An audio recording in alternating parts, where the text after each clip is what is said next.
Orbiting Jupiter by Gary D. Schmidt. Review by Kyndil.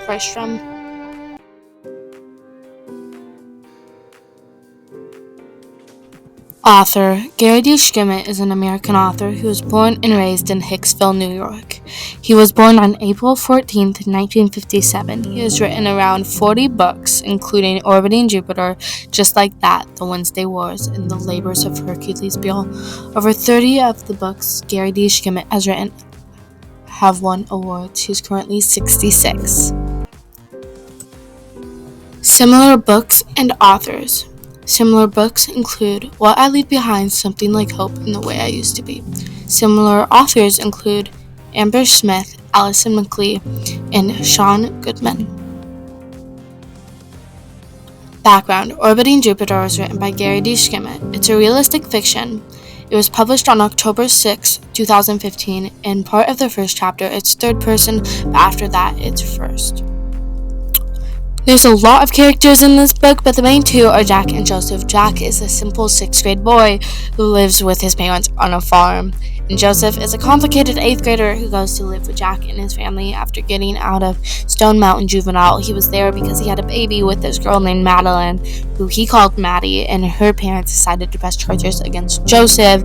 There's Madeline, who obviously is the girl Joseph had a baby with, and there's Jack's parents, which are just addressed as mom and dad. Their real names aren't said in the book. And there's Miss Strode, which is Joseph's social worker. There's Jupiter, Joseph and Maddie's baby. There's Mr. Canton, which is the vice principal at Joseph and Jack's school, who basically just manages everything and everyone.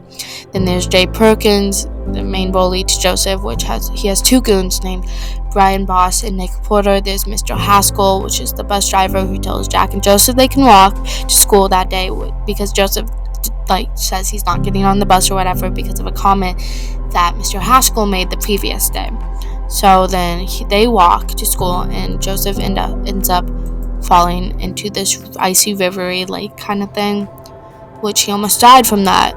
And then there's Danny Nations and Ernie Humford, which are Jack's friends. And there's Coach Sweetick, which is the PE teacher at their school, which also Joseph kind of gets a connection with, as a mentor kind of thing. And there's Rosie, which Joseph has a connection with because it's like a pet kind of human kind of relationship, and Rosie is a cow. She loves Joseph, and Joseph loves Rosie, and they're it's like if you ever had a dog and you just love your dog so much. That's kind of what Joseph felt about Rosie. There's Mr. Dununley, which is a teacher that helps Jack and Joseph a lot throughout the book. Then there's Mrs. Holloway, which is an important ELA teacher that Joseph liked. There's Mr. Tuckman, which is a school principal, basically just sends letters to Jack's parents about Joseph's and Jack's behavior. Then there's also Joseph's dad, who comes in and he's just I want money, or else I'm not going to sign the adoption sheet, so that way Jupiter can get a good family, whatever. Then there's also this girl at the end of the book, which is Jupiter's new foster mother, and she starts sending letters at Joseph's request about how Jupiter is doing, and pictures of her every single week, which I really thought was sweet. This book is set in rural Maine, about an hour south from Brunswick, Maine. Most of the book takes place in Jack's family house, Jack's family farm, in the winter time, and sometimes in Jack and Joseph's middle school, but later in the book, part of it takes place in Brunswick, Maine. Throughout the book, Jack and Joseph develop a little brother, big brother kind of relationship. Their friendship is vital to the plot and the action points in the story. If Jack and Joseph didn't meet and become friends, there wouldn't be any story. When the book starts, Jack and his parents are in the living room with Miss Strode. Miss Strode is kind of just explaining what it'd be like to have Joseph as their foster kid. Eventually they accept, and as the story goes on, Joseph wants to see Jupiter, his baby, more and more. Eventually he runs away to try and find his little baby girl.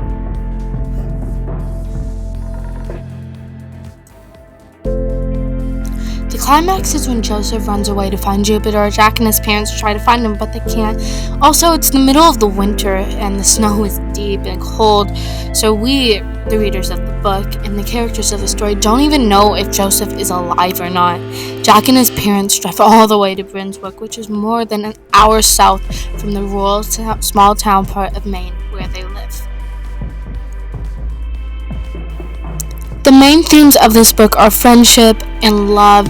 Joseph and Jack become great friends and help each other throughout the book, and Joseph's love for Jupiter helps drive the plot that he wants to see his baby girl. My evaluation. I enjoyed this book a lot, and I had a really good attitude while reading and would definitely read it again.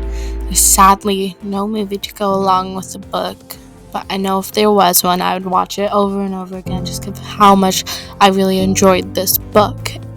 Hopefully the one will be made in the future. I liked this book a lot because of the plot and development.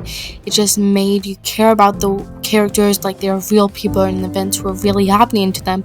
I think this book was really well written, and I barely changed anything about it if I could. And I just think overall the book is really, really good, and it sheds light on something that not a lot of people have to experience. For my likes and dislikes of Orbiting Jupiter, there wasn't much about this book I didn't like. However, some of the characters could have used more description so we could picture them better in our heads as the readers, and their body language and just stuff like that could have used help.